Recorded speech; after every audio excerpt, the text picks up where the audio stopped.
The reality is that I learned so much and gained so much confidence from doing that I finally considered myself an SEO specialist. What's going on, you SEO legends? Welcome back to another video. Today we're going to talk about how to become an SEO specialist. If you're new here, my name is Jaume. I'm head of SEO at a startup here in Barcelona. And in this channel, we cover tools and strategies to help you grow your online business. So if that's interesting to you, definitely subscribe. First things first, guys, we need to make sure that we're extremely proficient with the SEO fundamentals. So what are these fundamentals? We have keyword research, content marketing. We need to be able to optimize content as well. We also need to make sure that we can cover technical optimizations and of course, link building. So to go out and learn about these fundamentals, there's a lot of content out there in the SEO space. We do need to make sure that the content that we're reading comes from an authority that we can trust in the SEO space. I always recommend taking a look at the Ahrefs blog or the Backlinko blog. They always provide really good, really high quality content. And you can also go on websites like Udemy. There's a lot of great courses out there for beginners and even more advanced SEO courses to help you become an SEO specialist. But once you have those fundamentals, we need to put those fundamentals into practice. And the best thing, in my opinion, and something that I honestly don't think is talked about enough,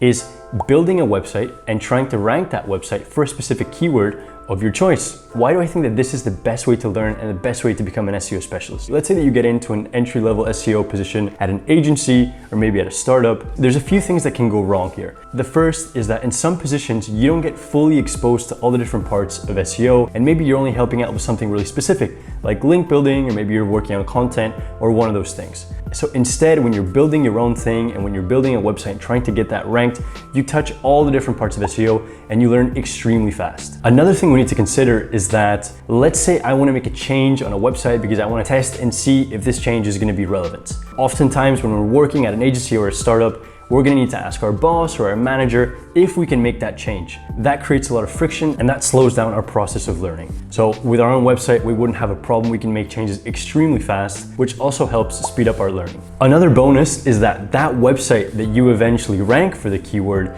is going to serve as a perfect first piece of work for your portfolio, which you can then pitch to clients or pitch to your potential employers. It's the best evidence that you could possibly deliver in these circumstances. A final thing on this is I think you really see the value of things in SEO when you go out and you make those changes and you see exactly what happens as a result. So that experience is invaluable. I think it's by far the best way to get started in SEO and to become an SEO specialist. By the way, when I was starting out, if you guys haven't heard the story already, I created a fake dentist website for the specific area that I was living in, Vancouver in Canada. And I tried to rank it over the course of 3 months for that location where I was living in. Eventually, I got first for dentist plus the location. I got a lot of leads, and that's what led me to get started with freelancing. The reality is that I learned so much and gained so much confidence from doing that I finally considered myself an SEO specialist. Once you've gone out, you've learned the fundamentals, you've built your own website and you've ranked it, this is when we get into step number 3. Step number 3 would be going out and getting your own clients. Now you've proved that you understand and that you have this really valuable skill, which is to help businesses grow online organically. There's going to be a lot of businesses, especially small businesses, that would pay you to help them with their visibility online. So definitely start small, start with local businesses. Oftentimes those are the easiest ones to rank and where you see the quickest results. But a tricky thing here is you also need to learn to sell your skill, to sell yourself, right? As a business and as a freelancer. I honestly consider this as one of the hardest parts of SEO, being able to sell that skill, especially to local business owners when they don't even understand what SEO is to begin with. And on top of that, you also need to add in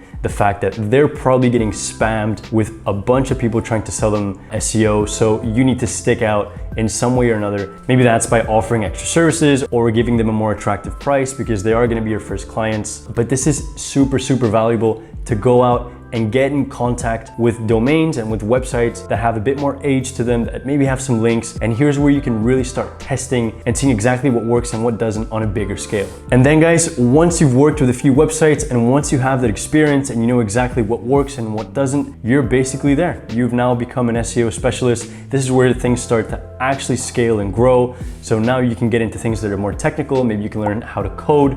We can also look into video SEO. You can look into voice SEO. There's a lot of different applications and possibilities within the SEO space that you also need to consider. Also guys, as a bonus tip, if you guys are applying to jobs as SEO specialists, a lot of the times they're gonna ask you if you have any experience with specific SEO tools. The most important thing here is making sure that you have some experience with at least the most common tools, which in my opinion are Google Analytics and Search Console, Ahrefs or SEMrush, Majestic and Moz. These are the main tools that I see most people using, that I've used myself. And that's it, guys. Good luck out there. I wish you guys the best.